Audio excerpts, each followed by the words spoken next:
Greetings, this is Reverend Yue McCormick of True Vow Temple. In this presentation, the 6th of 10 parts, I will be talking about the Hoben or Skillful Means chapter, whose initial prose passage is recited in the morning and evening devotional practice and other services of Nichiren Buddhism. In this video, we will cover the following portion of the Hoben. Shari hotsu nyodai chi ken kodai jinnon muryo muge riki mushoi zenjo ge dasanmai jinyu musai joju isai mizo ho. Which means, Shariputra, the Tathagata's knowledge and vision are vast and far-reaching, with their immeasurable minds, unhindered knowledge, and their powers, fearlessness, meditative absorptions, liberations, and samadhis. They have deeply entered boundlessness and fully attained the entirety of the unprecedented Dharma. In this passage, we find a very terse description of everything that a Buddha is capable of. Let's look at each of these in turn so that we can get an idea of what kind of abilities someone who has attained Buddhahood is supposed to have. The Tathagata's knowledge and vision have already been discussed in the 5th video of this series on the Hoben, so we will begin our examination of this passage with the muryo, or immeasurable. Muryo, or immeasurable, in this passage is taken to refer to the immeasurable minds, or 4 immeasurable minds, which are another name for the 4 divine abodes of loving kindness, compassion, sympathetic joy, and equanimity.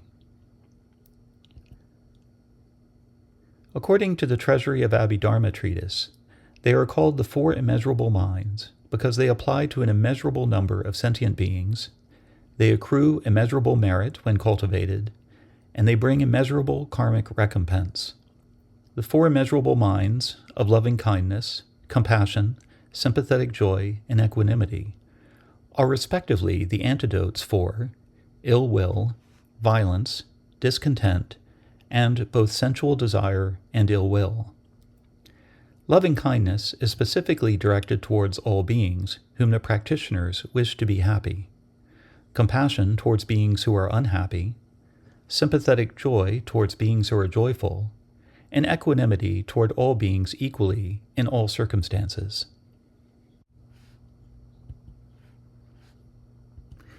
Muge, or unhindered, may refer to the 4 kinds of analytical knowledge. Though the Sanskrit term pratisamvid in English can be translated as analytical knowledge, the 3 Chinese characters used to translate it mean unhindered knowledge. These 4 are analytical knowledge of phenomena, which is knowledge of the causes and conditions of phenomena, or dharmas; analytical knowledge of meaning, which is knowledge of the inner meaning of the teachings; analytical knowledge of etymology, which is knowledge of language and linguistics; and analytical knowledge of eloquence, which is knowledge of how to eloquently explain the Buddha Dharma. Because the Buddha possesses these 4 kinds of knowledge, he is unhindered in expounding the Dharma. Notice that even though the wonderful Dharma may be ineffable or indescribable in words, the Buddha has such a mastery of phenomena, the inner meanings of various teachings, the precise meaning and derivation of particular words, and how to speak eloquently, that he can use words to help people go beyond mere words, and also use words to show that words and language are as much expressions of the middle way as any other phenomena. Riki means power and may refer to the 10 powers. Shakyamuni Buddha taught that the Tathagatas have 10 powers of knowledge. According to the Treasury of Abhidharma treatise, while others may have these knowledges, they are not called powers. Only the Buddhas have them in a manner that is unlimited by ignorance, and therefore they are only called powers in respect to their possession by the Buddhas. The 10 powers are the 10 powers of the knowledge of what is possible and what is impossible, which means knowledge of which causes will lead to which effects, and which causes cannot lead to particular effects. The power of knowledge of the ripening of karma, which is a knowledge that is more specifically about karmic causes and their results, which is to say, the causality of intentional actions done by sentient beings. The power of knowledge of the cleansing of defilements by means of the meditative absorptions, liberations, concentrations, and attainments, which is the knowledge of how meditative practice can help to temporarily overcome greed, hatred, and delusion, and prepare the way to liberating insight. We will discuss the specifics of the meditative absorptions, liberations, concentrations, and attainments later in this video. The power of knowledge of the relative capacities of the faculties of others, which means the Buddha knows the relative strength and maturity of any given being's spiritual faculties, such as faith, energy, mindfulness, concentration, and wisdom. The power of knowledge of the different determinations of others, which means the Buddha knows what beings aspire to. The power of knowledge of the diverse dispositions of the realms, which means the Buddha knows all the different elements that comprise our experience as subjective beings in this world. This includes all of our senses, objects, and corresponding types of consciousness, and our different faculties and powers. The power of knowledge of the ways to all destinations, which means the Buddha knows which causes and conditions will lead to each of the 6 realms of rebirth, and which kinds of practices and attitudes will lead to the 4 higher realms. The power of knowledge of past life recall, which is the knowledge of his own past lives. The power of knowledge of the deaths and rebirths of others, which is the knowledge of the past, present, and future lives of others. And finally, the power of knowledge of the extinction of the outflows, which is the knowledge a Buddha has of completely extinguishing the outflows that contaminate one's life. Outflows refer to the contaminated outflow of the tendencies that cause suffering through the leaking or flowing away of the mind into objects. The outflows are connected with sensuality, clinging to the process of transmigration within the 6 lower realms, and ignorance. Basically, this power is the Buddha's knowledge that within his or her mental continuum, the 3 poisons have been eliminated. Note that the last 3 powers are what the Buddha is said to have reflected upon during the 3 watches of the night as he sat beneath the Bodhi tree before the morning of his attaining Buddhahood. In the first watch, he reflected upon his own past lives. In the second, he reflected upon the past, present, and future lives of other sentient beings. And in the third watch, he extinguished, and knew that he had extinguished, the outflows. Looking over these 10, we can see that all of them are about the Buddha's profound knowledge of causality, especially as it relates to the 10 realms consisting of the 6 realms of suffering and the 4 higher realms of liberation.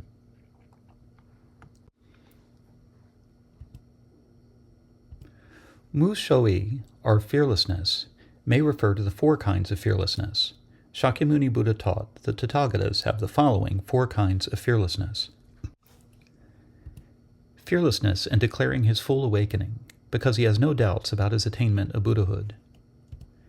Fearlessness in declaring that he has destroyed all outflows, because he has no doubts about having destroyed the outflows which would keep him stuck in the 6 lower realms of suffering. Fearlessness in explaining the obstacles to awakening, such as the obstacle of defilement, because he has no doubts about what is or is not an obstacle to awakening. And fearlessness in explaining the way to release from suffering, because he has no doubts that he can point the way for others to awaken as well if they follow the Buddha Dharma. According to the Treasury of Abhidharma treatise, the first fearlessness resembles the first power of the Buddha, the knowledge of what is possible and what is impossible. The second fearlessness resembles the 10th power, the knowledge of the extinction of the outflows. The third fearlessness resembles the second power, the knowledge of the ripening of karma. And the fourth fearlessness resembles the 7th power, the knowledge of the way to all destinations. Zenjo, or meditative absorption, may refer to the 4 meditative absorptions. These Chinese characters are the ones that are used to transliterate the Sanskrit word jhana, which means meditative absorption. The first character is also the character that is used to refer to the Zen school, though in Zen Buddhism, Zen is not taken to mean only meditative absorption. It is also taken to be inclusive of the prajna, or wisdom, that is said to go hand in hand with meditative absorption. However, today we will be talking about the standard Buddhist understanding of meditative absorption. There are 4 stages of meditative absorption that may be entered through practices such as counting the breath, being mindful of the breath, cultivating the 4 immeasurable minds, focusing on the tanden, which is a point within the lower abdomen, or even focusing on a mantra such as the Odaimoku. The 4 meditative absorptions enable practitioners to temporarily suppress the defilements, specifically the 5 hindrances of sensual desire, restlessness and remorse, ill will, dullness and drowsiness, and doubt, which bind them to the desire realm. They are the first meditative absorption, possessed of thought, examination, rapture, happiness, and one-pointedness. The second meditative absorption, wherein thought and examination drop away. The third meditative absorption, wherein rapture drops away and equanimity develops. And the fourth meditative absorption, wherein only one-pointedness and equanimity remain. They are referred to throughout Shakyamuni Buddha's teachings. From this table, we can see that thought and examination, by which we mean thinking of and then thinking about the object of meditation, whether that is the breath or a point on the body or a mantra, are said to neutralize dullness and drowsiness, and also the kind of debilitating doubt that can undermine or even prevent our being able to practice at all. Rapture, or a kind of ecstatic happiness that can be felt in the body, is said to counteract ill will and other negative emotions. Perhaps we can relate to this as a total release of negativity and a corresponding sense of relaxation and relief to the point of elation in both body and mind. Happiness is a quieter and steadier feeling of being at ease and is said to counteract restlessness and remorse. Why should we feel the need to do anything else in such a state of contentment and ease? And in such a state we can let go of the past and just be fully present with what is. One-pointedness of mind is the ability to keep our attention on the chosen object of meditation. This will counteract sensual desire, the craving for other objects in the world that we believe will bring us satisfaction. Notice that as one goes from the first to the second jhana, or meditative absorption, and on to the others, some of these factors begin to drop away. In the second jhana, we no longer need to self-consciously think of or think about the object of meditation. We just attend to it one-pointedly, without any extraneous or distracting thoughts. In the third jhana, rapture drops away to be replaced by equanimity. Our body and mind achieve a more stable and calm state, so that rapture recedes and we become more even-minded. Finally, in the fourth jhana, even happiness recedes as we attain a state only marked by one-pointedness of mind and equanimity. Even happiness is seen to be a state that is a subtle agitation of the mind. Without even that, the mind becomes like a very pure and still pool of water. Buddhism teaches that one can attain liberating insight even from an approximation of the first meditative absorption, as long as the 5 hindrances are at least temporarily absent. However, the fourth jhana is considered an optimum state for attaining insight into the true reality of all things. After the Buddha attained awakening, he considered these healthy and peaceful states of mind to abide in when no other work needed to be attended to. They also correspond to the heavens of the form realm, and if one fails to attain liberating insight, the cultivation of these states is the cause for being reborn in the form realm heavens. Geidatsu, or liberation, may refer to the 8 liberations. These 8 are meditations that lead to liberation referred to throughout Shakyamuni Buddha's teachings. They are: perceiving inner form, one contemplates the forms of the form realm. Not perceiving inner form, one contemplates outward forms of the form realm. Producing and abiding in the beautiful liberation. Entering and abiding in the sphere of boundless space. Entering and abiding in the sphere of boundless consciousness. Entering and abiding in the sphere of nothingness. Entering and abiding in the sphere of neither perception nor non-perception. And entering and abiding in the cessation of perception and feeling. According to the Treasury of Abhidharma treatise, the first 2 liberations are meditations on the impurity of form, such as the decaying of corpses, which are undertaken in the first 2 meditative absorptions. The meditation on inner form means that one reflects upon one's own form, while the meditation on outward form means to reflect upon the forms of others. The third liberation is meditation on a beautiful form with non-greed, which is undertaken in the fourth meditative absorption. The beautiful liberation sometimes is considered to refer to the contemplation of boundless loving kindness, compassion, sympathetic joy, and equanimity. The fourth through seventh liberations are the formless attainments, which are the states of being aware of boundless space, the state of being aware of the boundless consciousness that pervades space, the state of being aware of nothingness, and the state of neither perception nor non-perception. They are referred to throughout Shakyamuni Buddha's teachings. These four states of meditative absorption or attainment can be cultivated by those who are in the fourth meditative absorption. Before Siddhartha Gautama attained Buddhahood, he learned how to enter the states of nothingness and neither perception nor non-perception under two teachers of yogic meditation. He found that while these were sublime states of peaceful abiding, they did not lead to liberating insight, and therefore did not resolve the problem of birth and death.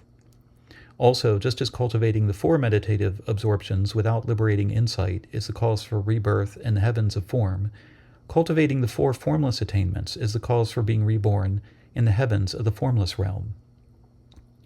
Please note that the state of being aware of nothingness is not the same as awakening to emptiness.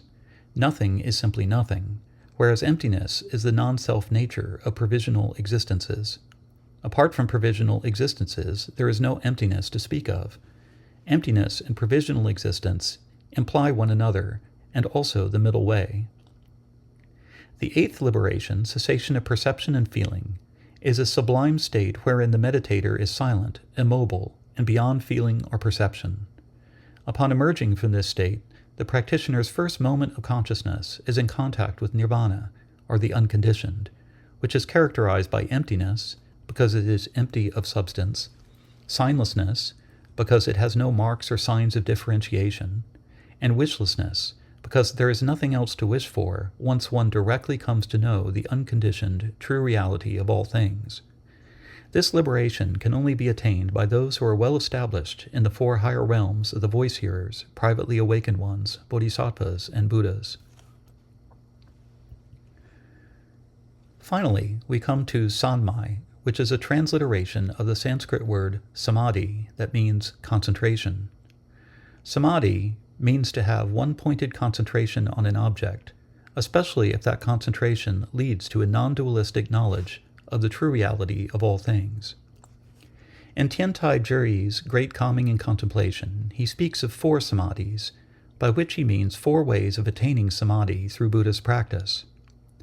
The first is the constantly sitting samadhi, which involves silent sitting meditation to practice calming and contemplation in order to attain tranquility and insight. The second is the constantly walking samadhi, which involves circumambulating a statue of the Buddha while chanting the Buddha's name, in other words, the Nembutsu practice. The third is the both walking and sitting samadhi, which involves alternating periods of silent sitting and chanting. The fourth is the neither walking nor sitting samadhi, which can mean complex ceremonial practice or the cultivation of mindfulness throughout one's daily life. In the Mahayana Sutras, many different kinds of samadhi are listed, such as the samadhi by which bodhisattvas can transform themselves into other living beings. So great knowledge and power, even supernatural powers, are credited to those who can achieve such unified states of consciousness. Putting aside talk of supernatural powers, it does make sense to say that someone who attains a disciplined, attentive mind can overcome the duality between themselves and their circumstances. Having done that, they will no longer be at the mercy of their circumstances, but the masters of themselves and their circumstances.